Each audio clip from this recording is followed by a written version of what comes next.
Hi hello ಎಲ್ಲರೂ ಹೇಗಿದ್ರಾ? ಎಲ್ಲರೂ ಚೆನ್ನಾಗಿದ್ರಾ ಅಂತ ಅಂದ್ಕೊಂಡಿದ್ದೀನಿ.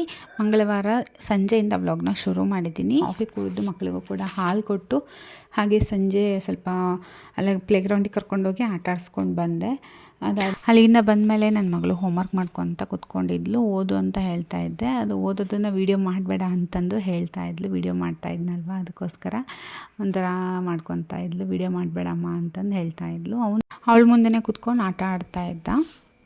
ನಾಳೆ ಟಿಫನ್ಗೆ ಏನು ಮಾಡಲಿ ಅಂತ ಕೇಳ್ತಾ ಇದ್ದೆ. ಇಡ್ಲಿ ಮಾಡು ಅಂತಂದು ಹೇಳ್ತಾ ಇದ್ಲು. ಇಡ್ಲಿ ಸಡನ್ನಾಗಿ ಮಾಡೋಕ್ಕಾಗಲ್ಲ ಅಂತಂದು ಹೇಳಿದೆ. ಇಲ್ಲ ನಂಗೆ ನಾಳೆ ಇಡ್ಲಿನೇ ಬೇಕು ಅಂತಂದು ಇದು ಮಾಡ್ತಾಯಿದ್ಲು. ಸರಿ ಆಯಿತು ಅಂತಂದು ಇಡ್ಲಿಗೆ ಹಾಕಿದೆ. ಹಾಗೆ ಸ್ವಲ್ಪ ಬಿಸಿನೀರು ಕಾಯಿಸಾಕಿದೆ. ಅದು ಯಾಕಂತಂದರೆ ಮತ್ತು ಬೇಗನೆ ನೆನೆಯಲ್ಲ. ಇಷ್ಟೊತ್ತು ಆಲ್ರೆಡಿ 7 o'clock ಆಗಿತ್ತು. ಮತ್ತು ಇನ್ನೇನು ಮಾಡೋದು ಬೇಕು ಅಂತ ಹೇಳ್ತಾಳಲ್ವ, ಮತ್ತು ಇಡ್ಲಿ ಆದರೆ ಸ್ವಲ್ಪ ಹೊಟ್ಟೆ ತುಂಬನಾದರೂ ತಿಂತಾಳೆ ಅನ್ನೋದಕ್ಕೋಸ್ಕರ ಮತ್ತು ಇಡ್ಲಿಗೆ ನೆನೆ ಹಾಕಿದೆ. ಮತ್ತೊಂದು 10 ಗಂಟೆ ಅಷ್ಟೊತ್ತಿಗೆ ಚೆನ್ನಾಗಿ ನೆಂದಿರುತ್ತೆ. ಸ್ವಲ್ಪ ಬಿಸಿನೀರು ಹಾಕಿರೋದ್ರಿಂದ ಬೇಗನೆ ನೆನೆಯುತ್ತೆ. ಉದ್ದಿನಬೇಳೆನ ನೆನೆಯೋದಕ್ಕಿಟ್ಟೆ. ಹಾಗೆ ಪಾಲಕ್ ಸೊಪ್ಪಂತೂ ತುಂಬಾ ಇತ್ತು. ಸೊ ಹಾಗಾಗಿ ಅದನ್ನೆಲ್ಲ ಬಿಡಿಸಿಡ್ತಾ ಇದ್ದೆ. ಹಾಗೆ ಪಾಲಕ್ ಸೊಪ್ಪನ್ನ ಹಾಕಿ ಚಪಾತಿ ಮಾಡೋಣ ಅಂತ ಸ್ವಲ್ಪ ಪಾಲಕ್ ಸೊಪ್ಪನ್ನ ತೆಗೆದುಬಿಟ್ಟು ಚೆನ್ನಾಗಿ ತೊಳೆದ್ಬಿಟ್ಟು ಅದನ್ನು ಒಂದು ಮಿಕ್ಸರ್ ಜಾರ್ಗೆ ಹಾಕಿ ಅದನ್ನು ರುಬ್ಕೊಂಡೆ. ನುಣ್ಣಗೆ ರುಬ್ಕೊಂಡ್ಮೇಲೆ ಚಪಾತಿ ಹಿಟ್ಟಿಗೆ ಸ್ವಲ್ಪ ಉಪ್ಪು ಮತ್ತು ರುಬ್ಬಿರೋ ಪಾಲಕ್ ಸೊಪ್ಪನ್ನ ಹಾಕಿಬಿಟ್ಟು ಚೆನ್ನಾಗಿ ನಾದಬೇಕು. ಸೇಮ್ ಚಪಾತಿ ಹಿಟ್ಟಿಗೆ ಯಾವ ರೀತಿ ನಾದ್ತೀವೋ ಅದೇ ರೀತಿಯೇ ಅದೇ ಪಾಲಕ್ ಸೊಪ್ಪು ಹಾಕಿ ಚಪಾತಿ ಮಾಡೋದಿದ್ದು ತುಂಬಾ ಚೆನ್ನಾಗಿರುತ್ತೆ. ಆಮೇಲೆ ನೋಡೋದಕ್ಕೂ ಕೂಡ ಕಲರ್ಫುಲ್ ಆಗಿರುತ್ತಲ್ವ, ಮಕ್ಕಳು ತಿಂತಾರೆ. ನಾನು ಇದೇ ರೀತಿ ಬೀಟ್ರೂಟು ಕೂಡ ಮಾಡಿದ್ದೆ ಲಾಸ್ಟ್ ಟೈಮ್ ಒಂದು ಸಲ. ಅಂದರೆ ಮಾಡ್ತಾಯಿರ್ತೀನಿ ಈ ರೀತಿ ಬೀಟ್ರೂಟ್ ಜಾಸ್ತಿ ಇದ್ದಾಗ, ಈ ಥರ ಸೊಪ್ಪು ಜಾಸ್ತಿ ಇದ್ದಾಗ ಈ ರೀತಿ ರುಬ್ಬಿ ಮಾಡಿದ್ರೆ ಕಲರ್ಫುಲ್ಲಾಗಿರುತ್ತಲ್ವ, ಸುಮ್ಮನೆ ಇಷ್ಟಪಟ್ಟು ತಿಂತಾರೆ ಅನ್ನೋದಕ್ಕೋಸ್ಕರ ಮಾಡಿದೆ. ಇದ್ರ ಜೊತೆಗೆ ಬೆಂಡೆಕಾಯಿನ ಹೆಚ್ಚಿಟ್ಟಿದ್ದೀನಿ. ಬೆಂಡೆಕಾಯಿನ ಚೆನ್ನಾಗಿ ಫ್ರೈ ಮಾಡಬೇಕು. ನಾನು ಯಾವ ರೀತಿ ಮಾಡ್ತೀನಿ ಅಂತಲೂ ಕೂಡ ರೆಸಿಪಿನ ಶೇರ್ ಮಾಡ್ತಾಯಿದ್ದೀನಿ. ಪೂರ್ತಿಯಾಗಿ ಈ ವಿಡಿಯೋನ ನೋಡಿ. ಇಷ್ಟ ಆದರೆ ಲೈಕ್ ಮಾಡಿ, ಶೇರ್ ಮಾಡಿ. ಹಾಗೆ ನಮ್ಮ ಚಾನಲ್ನ ಇನ್ನೂ ಯಾರೆಲ್ಲ ಸಬ್ಸ್ಕ್ರೈಬ್ ಮಾಡಿಲ್ಲ ದಯವಿಟ್ಟು ಸಬ್ಸ್ಕ್ರೈಬ್ ಮಾಡದೆ ನೋಡ್ತಾ ಇರೋರೆಲ್ಲರೂ ಕೂಡ ಸಬ್ಸ್ಕ್ರೈಬ್ ಮಾಡಿ. ನಿಮ್ಮ ಸಬ್ಸ್ಕ್ರೈಬು ಸಪೋರ್ಟು ತುಂಬಾ ಮುಖ್ಯ ಅಂತ ಹೇಳ್ಬೋದು. ಹಾಗೆ ಒಂದು ಪ್ಯಾನ್ಗೆ ಎಣ್ಣೆ ಹಾಕಿಬಿಟ್ಟು ಈಗ ನಾನು ಹೆಚ್ಚಿಟ್ಕೊಂಡಿರೋಂಥ ಬೆಂಡೆಕಾಯಿನ ಹುರ್ಕೊತಾ ಇದ್ದೀನಿ. ಅನ್ಕೋಬೋದು ಇಷ್ಟೊಂದು ಬೆಂಡೆಕಾಯಿ ಇದೆ, ಅದು ಹೇಗೆ ಅಷ್ಟೊಂದರಲ್ಲಿ ಹಿಡಿಯುತ್ತೆ ಅಂತ ಅಂದ್ಕೊತೀರಾ. ಅದು ಜಾಸ್ತಿ ಹುರಿತಾ ಚಿಕ್ಕದಾಗ್ತಾ ಹೋಗುತ್ತೆ. ಸೊ ಹಾಗಾಗಿ ಅಷ್ಟನ್ನು ನಾನು ಅದೇ ಬಾಣಲಿಲೇ ಹಾಕಿಬಿಟ್ಟು ಹುರಿತಾ ಇದ್ದೀನಿ. ಎಣ್ಣೆ ಹಾಕಿ ಚೆನ್ನಾಗಿ ಹುರಿಯೋದ್ರಿಂದ ಲೋಳೆ ಅಂಶ ಇರುತ್ತಲ್ವ, ಅದೆಲ್ಲ ನೀಟಾಗಿ ಹೋಗುತ್ತೆ. ಅದೆಲ್ಲ ಡ್ರೈ ಆಗೋ ತನಕ ಚೆನ್ನಾಗಿ ಹುರ್ಕೋಬೇಕು. ಇಲ್ಲಾಂದರೆ ಲೋಳೆ ಇದ್ದರೆ ಅಷ್ಟು ಚೆನ್ನಾಗಿ ಅನಿಸಲ್ಲ ತಿನ್ನೋದಕ್ಕೆ. ಪೂರ್ತಿಯಾಗಿ ಚೆನ್ನಾಗಿ ಫ್ರೈ ಆಗಬೇಕು. ಒಂಥರ ಕಲರ್ ಚೇಂಜ್ ಆಗುತ್ತೆ, ನಿಮಗೆ ಗೊತ್ತಾಗುತ್ತೆ. ಅಲ್ಲಿ ತನಕ ಫ್ರೈ ಮಾಡಬೇಕು. ನೋಡ್ತಾ ಇರ್ಬೋದು ಎಷ್ಟೊಂದಿತ್ತು, ಈಗ ಆಲ್ಮೋಸ್ಟ್ ಕಡಿಮೆ ಆಗಿದೆ. ಇನ್ನೊಂದು ಸ್ವಲ್ಪ ಫ್ರೈ ಮಾಡಬೇಕು ಅದನ್ನು. ನಾನು ಎಷ್ಟು ಬೆಂಡೆಕಾಯಿ ತೊಗೊಂಡಿದ್ನೋ ಅದರ ಅರ್ಧ ಆಗಿದೆ ಹುರಿದ್ಮೇಲೆ. ಅದು ಬೆಂಡೆಕಾಯಿ ಎಲ್ಲ ಚೆನ್ನಾಗಿ ಹುರಿದೆತ್ತಿಟ್ಟೆ. ಅದಾದಮೇಲೆ ಪಾತ್ರೆಗೆ ಎಣ್ಣೆನ ಹಾಕ್ಕೊತಾ ಇದ್ದೀನಿ. ಸಾಸಿವೆ, ಅದಕ್ಕೆ ಸ್ವಲ್ಪ ಜೀರಿಗೆ ಹಾಕಿ ಅದಾದಮೇಲೆ ಬೆಳ್ಳುಳ್ಳಿನ ಜಜ್ಜಿಟ್ಕೊಂಡಿದ್ದೆ.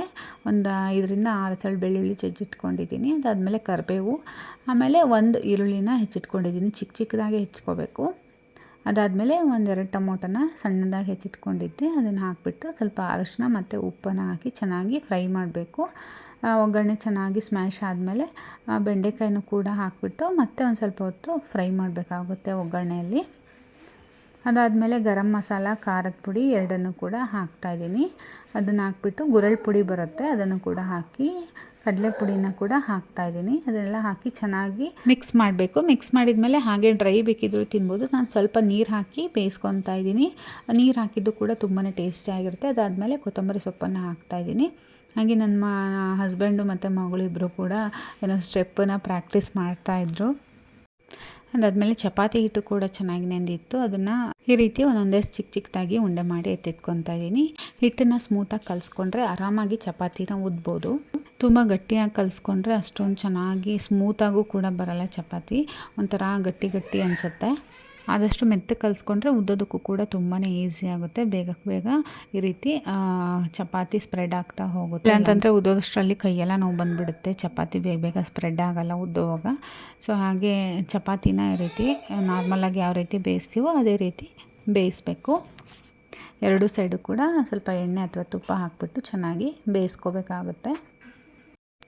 ಹಾಗೆ ಪಲ್ಯನೂ ಕೂಡ ರೆಡಿ ಆಯಿತು. ಪಲ್ಯ ಜೊತೆಗೆ ಚಪಾತಿ ಹಾಗೆ ಸೌತೆಕಾಯಿ, ಸ್ವಲ್ಪ ಈರುಳ್ಳಿನ ಕಟ್ ಮಾಡಿ ಇಟ್ಕೊಂಡಿದ್ದೀವಿ. ಹಾಗೆ ಎಲ್ಲರೂ ಕೂಡ ಊಟ ಮಾಡ್ಕೊಂಡ್ವಿ. ನನ್ನ ಮಕ್ಳಿಗಂತೂ ತುಂಬಾ ಇಷ್ಟ ಆಯಿತು. ಮುಂಚೆ ಎಲ್ಲ ಪಲ್ಯ ಎಲ್ಲ ತಿಂತಾ ಇರಲಿಲ್ಲ, ಇವಾಗೆಲ್ಲ ಪಲ್ಯಗಳೆಲ್ಲ ತಿಂತಾರೆ. ಹಾಗೆ ಹುಳ್ಳಿಕಾಳನ್ನ ನೆನೆ ಹಾಕ್ತಾಯಿದ್ದೆ, ಮೊಳಕೆ ಬರೆಸಿ ಸ್ವಲ್ಪ ಪಲ್ಯ ಸಾಂಬಾರು ಏನಾದರೂ ಮಾಡೋಣ ಅಂತಂದು. ಅದನ್ನು ಕೂಡ ನಾನು ಶಾರ್ಟ್ಸಿಗೆ ಅಪ್ಲೋಡ್ ಮಾಡ್ತೀನಿ, ಯಾವ ರೀತಿ ನಾನು ಮಾಡಿದ್ದೀನಿ ಪಲ್ಯನ ಅಂತಂದು. ತುಂಬಾ ಚೆನ್ನಾಗಾಗುತ್ತೆ, ನನಗಂತೂ ತುಂಬ ಇಷ್ಟ. ಆಲ್ಮೋಸ್ಟ್ ತುಂಬ ದಿನ ಆಗಿತ್ತು ಮಾಡಬೇಕು ಅಂತ, ನೆನೆ ಹಾಕೋದೇ ಮರ್ತೋಗ್ತಾ ಇತ್ತು. ಸೊ ನೆನೆ ಹಾಕಿಬಿಟ್ಟು ಮೊಳಕೆ ಬರ್ಸೋಣ ಅಂತಂದು ಮಾಡ್ತಾಯಿದ್ದೀನಿ. ಎಲ್ಲನೂ ಕೂಡ ನೀಟಾಗೆಲ್ಲ ಕ್ಲೀನ್ ಮಾಡ್ತಾಯಿದ್ದೀನಿ. ಇದು ಒಂದು ಚೆನ್ನಾಗಿ ನೈಟೆಲ್ಲ ನೆನಿಬೇಕು. ನೆಂದ ಮೇಲೆ ಅದನ್ನು ಒಂದು ಬಟ್ಟೆಗಾದರೂ ಕಟ್ಬೋದು, ಇಲ್ಲ ಅಂತಂದರೆ ತೂತಿರುವಂತಹ ಪಾತ್ರೆಗಾದರೂ ಹಾಕಿಟ್ರೆ ಒಂದು 2 ಡೇಸ್ಗೆ ತುಂಬ ಚೆನ್ನಾಗಿ ಮೊಳಕೆ ಬರುತ್ತೆ. ಹಾಗೆ ನೈಟು ಎಷ್ಟೊಂದು ಗೊದ್ದ ಎಲ್ಲಿಂದ ಬರ್ತಾಯಿದೆ ಅಂತ ನನ್ನ ಹಸ್ಬೆಂಡ್ ನೋಡ್ತಾಯಿದ್ರು. ಅಲ್ಲಿ ಸ್ವಲ್ಪ ಬೆಚ್ಚಗಿದೆ ವುಡ್ಡಿನ ಹಿಂದ್ಗಡೆ, ಅಲ್ಲಿ ಒಳಗಡೆ ಹೋಗಿ ಎಷ್ಟೊಂದು ಮೊಟ್ಟೆ ಇಟ್ಬಿಟ್ಟಿದ್ದು, ನಮ್ಗೆ ಗೊತ್ತೇ ಆಗಿಲ್ಲ. ಬೇಸಿಗೆ ಅಲ್ವಾ, ಸಿಕ್ಕಾಪಟ್ಟೆ ಗೊದ್ದಗಳಾಗ್ಬಿಟ್ಟಿದ್ವು. ಹಾಗೆ ಜಿರಳೆದು ಸ್ಪ್ರೇ ಹೊಡೆದ ತಕ್ಷಣ ಎಲ್ಲ ಹೊರಗಡೆ ಬಂದುಬಿಟ್ವು. ಅದನ್ನೆಲ್ಲ ಕ್ಲೀನ್ ಮಾಡಿ ಎಲ್ಲ ಮಾಡಿ ಮಲ್ಕೊಂಡ್ವಿ. ಇಲ್ಲ ಅಂತಂದರೆ ಮತ್ತೆ ಮಕ್ಕಳಿಗೆಲ್ಲ ಕಡಿದ್ಬಿಟ್ರೆ ಕಷ್ಟ. ಅದು ಕೆಂಪು ಗೊದ್ದ ಬರುತ್ತಲ್ಲ, ಅದು ಯಾವಾಗಲೂ ಮನೆ ಒಳಗೆಲ್ಲ ಗೊದ್ದ ಓಡಾಡ್ತಾ ಇತ್ತು. ಎಲ್ಲಿಂದ ಓಡಾಡ್ತಾ ಇದೆ ಅಂತಲೇ ಗೊತ್ತಾಗಿರಲಿಲ್ಲ. ನಮ್ಮ ಮನೆಯವರು ಅಲ್ಲಿಂದ ಬರ್ತಾ ಇರೋದು ನೋಡಿಬಿಟ್ಟು ಸ್ಪ್ರೇ ಹೊಡೆದ ತಕ್ಷಣ ಫುಲ್ಲು ಮನೆ ತುಂಬ ಬಂದುಬಿಟ್ವು, ಹೊರಗಡೆ ಬಂದುಬಿಟ್ವು ಆ ಸ್ಮೆಲ್ಲಿಗೆ. ಸೊ ಹಾಗೆ ಉದ್ದಿನಬೇಳೆ ನೆನೆ ಹಾಕಿದ್ನಲ್ವ, ಅದನ್ನು ರುಬ್ಕೊತಾ ಇದ್ದೀನಿ. ಫಸ್ಟು ನೀರು ಹಾಕ್ತೇನೆ ಸ್ವಲ್ಪ ರುಬ್ಕೊಂಡ್ಬಿಡ್ತಾಯಿದ್ದೀನಿ. ಅದಾದಮೇಲೆ ಅದನ್ನು 2 ಪೋರ್ಷನ್ ಮಾಡ್ತಾಯಿದ್ದೀನಿ ನಾನು. ಸ್ವಲ್ಪ ಇಡ್ಲಿಗೆ ಮತ್ತು ಸ್ವಲ್ಪ ವಡೆಗೆ ತೆಗ್ದಿಡ್ತಾಯಿದ್ದೀನಿ. ವಡೆಗೆ ತೆಗೆದ್ಬಿಟ್ಟು ಫ್ರಿಜ್ಜಲ್ಲಿ ಇಟ್ಬಿಡ್ತೀನಿ. ಬೆಳಗ್ಗೆನೇ ಅದಕ್ಕೆಲ್ಲ ಏನೂ ಜಾಸ್ತಿ ಹಾಕಲ್ಲ. ನನ್ನ ಮಗಳೆಲ್ಲ ಏನು ಐಟಮ್ ಎಲ್ಲ ಹಾಕಿದ್ರೆ ತಿನ್ನೋದಿಲ್ಲ. ಮೆಣಸಿನ್ಕಾಯಿ, ಕರಿಬೇವು ಅದೆಲ್ಲ ಇಷ್ಟಪಡಲ್ಲ ಅವಳು. ಬರೀ ಉಪ್ಪೊಂದು ಹಾಕಿಬಿಟ್ಟು ಅದು ಸ್ವಲ್ಪ ಸೋಡಾ ಪುಡಿ ಹಾಕ್ತೀನಿ, ಸ್ವಲ್ಪ ಚೆನ್ನಾಗಿ ಉಬ್ಕೊಳ್ಳಿ ಅಂತಂದಷ್ಟೇ ಹಾಕಿ ಮಾಡಿಕೊಡ್ತೀನಿ. ಅದಕ್ಕೋಸ್ಕರ ಸ್ವಲ್ಪ ಉದ್ದಿನಬೇಳೆ ಜಾಸ್ತಿನೇ ನೆನೆ ಹಾಕಿರ್ತೀನಿ, ಅದನ್ನೆಲ್ಲ ತೆಗೆದು ಸಪ್ರೇಟಾಗಿಟ್ಟೆ. ಅದಾದಮೇಲೆ ಇದಕ್ಕೂ ಕೂಡ ಸ್ವಲ್ಪ ರವೆನ ಹಾಕಿ ಮಿಕ್ಸ್ ಮಾಡಿ ಇಡ್ತಾಯಿದ್ದೀನಿ. ಹಾಗೆ ಈ ವಿಡಿಯೋನ ಮುಗಿಸ್ತಾ ಇದ್ದೀನಿ. ಈ ವಿಡಿಯೋ ಇಷ್ಟ ಆದರೆ ಲೈಕ್ ಮಾಡಿ, ಶೇರ್ ಮಾಡಿ. ನಮ್ಮ ಚಾನಲ್ನ ಸಬ್ಸ್ಕ್ರೈಬ್ ಮಾಡ್ಕೊಂಡಿಲ್ಲ ಅಂದರೆ ಈಗಲೇ ಸಬ್ಸ್ಕ್ರೈಬ್ ಮಾಡ್ಕೊಳ್ಳಿ, ಸಪೋರ್ಟ್ ಮಾಡಿ. ಹಾಗೆ ಪಕ್ಕದಲ್ಲಿರುವಂಥ ಬೆಲ್ಲೈಕನ್ನು ಕೂಡ ಕ್ಲಿಕ್ ಮಾಡೋದನ್ನು ಕೂಡ ಮರಿಬೇಡಿ. ಇದರಿಂದ ನನ್ನ ಎಲ್ಲ ವೀಡಿಯೋಸು ನಿಮಗೆ ನೋಟಿಫಿಕೇಷನ್ ಮೂಲಕ ತಲುಪುತ್ತೆ. ಇದರಿಂದ ನಾನು ವೀಡಿಯೋ ಹಾಕಿದ ತಕ್ಷಣ ನಿಮಗೆ ನೋಟಿಫಿಕೇಷನ್ ಬರೋದ್ರಿಂದ ನನ್ನ ಯಾವ ವೀಡಿಯೋಸು ನಿಮಗೆ ಮಿಸ್ ಆಗೋದಿಲ್ಲ. ಹಾಗಾಗಿ ನೀವು ನನ್ನ ಎಲ್ಲ ವೀಡಿಯೋಸ್ನ ನೀವು ನೋಡ್ಬೋದು. ಹಾಗೆ ಈ ವಿಡಿಯೋನ ಶೇರ್ ಮಾಡಿ, ಲೈಕ್ ಮಾಡಿ. Thank you.